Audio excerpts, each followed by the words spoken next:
If PG-13 and Kawhi are at their best, can they beat the Lakers this season? I think if they're at their best, first of all, I don't think anybody's going to beat the Lakers. But if they're at their best, I think they've got a shot. Is it this Kawhi Leonard? I mean, correct me if I'm wrong, Kendrick Perkins. Is it Kawhi Leonard the best player on the planet? Oops, I'm sorry. Or was it whoops, Kendrick Perkins? I'm not sure what Max was saying. I'm not sure, Kendrick. But if Kawhi Leonard without the oops or the whoops, if Kawhi Leonard without the whoops or the oops is the best player in the world, and Paul George is hell-bent on resurrecting himself, this ain't the 70s or the 80s or even the 90s where you could throw it down low to Shaq and, drop step elbows yamming on your mug. It's a new day. It's a new era. Perimeter play on an extremely high level can knock off a lot of people, and no matter how great they are. I'm saying that's what it would take. I don't think it will happen by any stretch of the imagination. I got the Lakers as a favorite by damn near a mile. But if the best of PG and the best of Kawhi showed up, it could be very, very interesting. I hate to do it, Stephen A., but I agree with you here. Loath as I am to agree with you. I think they could. Here's the problem. I don't believe in Paul George in the playoffs. So, the answer is no. But if Paul George played as well as he could play in the playoffs, if he elevated somehow, because some players actually elevate in the playoffs, like usually Kawhi Leonard. In fact, he did it again in these playoffs, except for in that Game 7. And I know, Perk, you thought I was wrong and you were right about LeBron no longer being the best, but you had Kawhi as second best. I mean, Kawhi is an elite MVP caliber player, and when it matters most, he's usually among the best you'll ever see in the playoffs. So you have that. Can Paul George do something like that? Paul George in the regular season ain't that much worse than Kawhi. Can he be some version of Kawhi in the playoffs? Because then when you look at the team, look, LeBron's not going to be young forever, right? Eventually you would think, all people decline with age eventually. Stephen A. just brought it up, the perimeter game. Two attacking wings, two-way wings especially, that's tough to beat, Jordan and Pippen and LeBron and D. Wade, right? That's tough to beat. And then you look at what else the Clippers did. Ibaka can defend and shoot. So can Morris, defend and shoot. Kennard is an upgrade over Shamet. He could do more things, and he can also shoot. They have shooting. And then finally, the Lakers lost Rondo. I like the Schroeder move a lot. I think Schroeder's an upgrade during the regular season. It remains to be seen in the playoffs, because one thing we know about Rondo is playoff Rondo is real. When it came down to it, the Lakers had two MVP caliber players and an all-star caliber player in Rondo. Rondo's not there anymore. So would it be possible? Yes, it would be possible. Hell no. Hell no. Look, Kawhi at his best and PG at his best is not matching up with LeBron James and Anthony Davis at their best. And Stephen, I heard you go to the point when you was talking about how it's a perimeter league now where it's guard play and wings. Well, look, it's Anthony Davis. He is a Shaquille O'Neal. He is a Kevin Garnett. He is a generational talent, something that we've never seen before. And the worst thing that could have happened to the NBA, not just the Clippers, but the entire NBA, is that AD got to test the waters and went all the way to win a championship, meaning he went through the highs and the lows of being battle tested and testing those waters. So when you look at what Anthony Davis was doing in the playoffs, what he did to Portland, what he did to Houston, what he did to Denver, he killed those bigs in the low post. He took them outside. He did everything he wanted to do. At his best, at Anthony Davis' best, he is arguably the best player in the league and could possibly be an MVP candidate for the next 5 years. And by the way, this is a guy just hitting his prime at 27 years old. So, no, I'm looking at Anthony Davis, and he's the common denominator in this whole argument. He is the best in the league for us being able to use his skill set at that height, being able to defend 1 through 5s on the defensive end, and he is the one that separates the two between the Lakers and the Clippers. Well, KP, it's something important that I want you to recognize here. First of all, the question was PG and Kawhi's best game.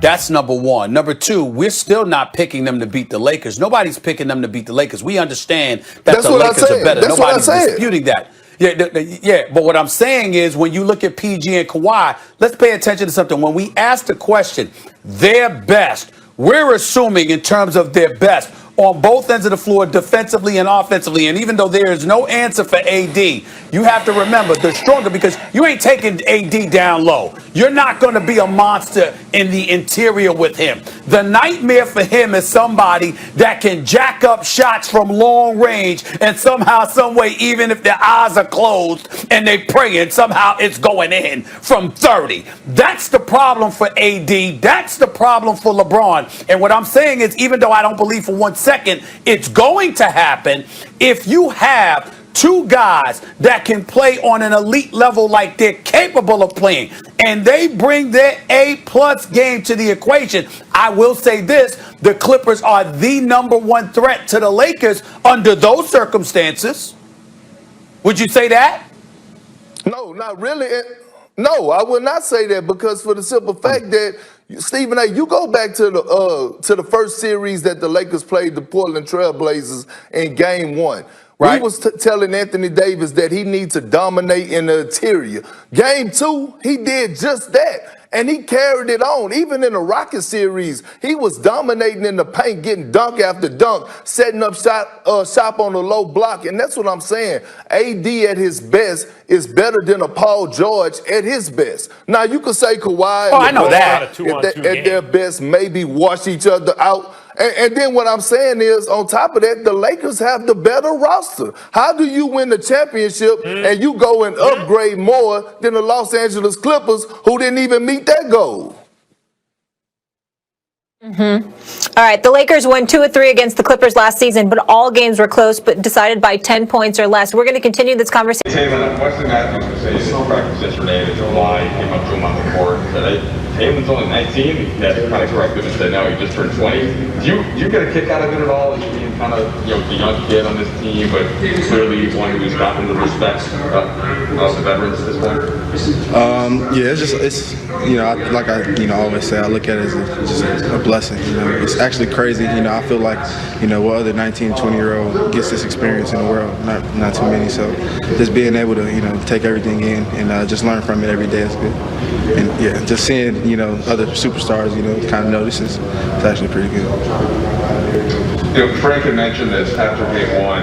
You had a good game, but your shot wasn't falling. What was different about tonight? How did you get in that rhythm, and how did you build on that throughout the game? I feel like tonight was really my second game actually playing and getting a lot of minutes and getting those reps. So I just feel like being able to get that opportunity and being able to get into a rhythm early was really important for me. So just being able to get that got me off to a pretty good start.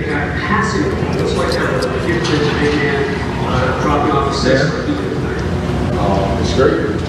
Hey, Talen.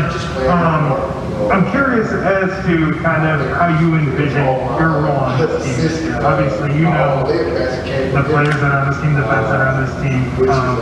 How do you think you can help, and how possible do you think a more expanded role is? I feel like just coming in with me, using my my defensive instincts and being able to compete on a defensive end is going to be something that helps me get on the court. So I feel like being in that role, will prepare me to carry on a heavier offensive role, for the near future. So just being able to, get into, a rhythm on the defensive end is going to be able to, get me going and probably help my role on this team.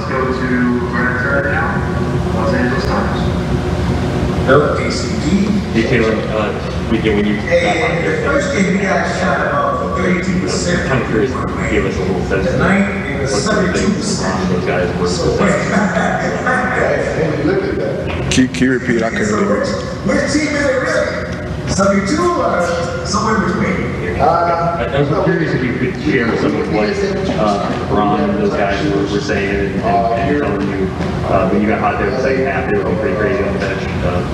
Said what that was like. Oh yeah, they're just telling me to keep going. Every time I'm on the court, they just tell me to play free and do what I do. So just being able to, have that support and confidence from those guys, is a plus for me. So just tells me to just go out and play my game and be free. Stay 45 to 50% from 3. Talen's going on. Is there anything that you can follow from the example of a guy like, say, Alex Caruso, where he's trying to make his way through the league, go using the G League as a chance to develop, and then trying to find minutes on a really good team, and then seeing the way that he was embraced for doing that. The Laker fans really embraced him. Do you think his journey could be something that you could learn from as you try to make your way through this season? Yeah, everybody's journey is different, but I just feel like AC is a pretty good one. So just being able to, see him next to me every day, and it gives you a good, measuring stick to see where you are, individually. So just being able to, have a guy like that and see the success that he's had, it gives me, confidence in myself that I can do the same thing. Finals, you shot like exceptionally well, and you mentioned how you carried over between the bubble and Hey, what did you do? I don't know if there's a mic over there. What took place with you? But obviously, Devontae and Kostas are two guys that you played a lot with last year, especially in South Bay and the bubble.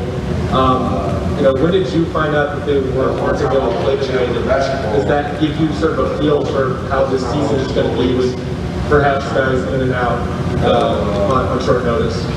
We found out kind of as we start coming in for the game. So just being able to kind of get an early sense of how the season might be is it was kind of crazy just seeing that guys who just could be out every other night. But it's just something you got to be prepared for. That's what we came into the season ready to take on. So you got to be healthy and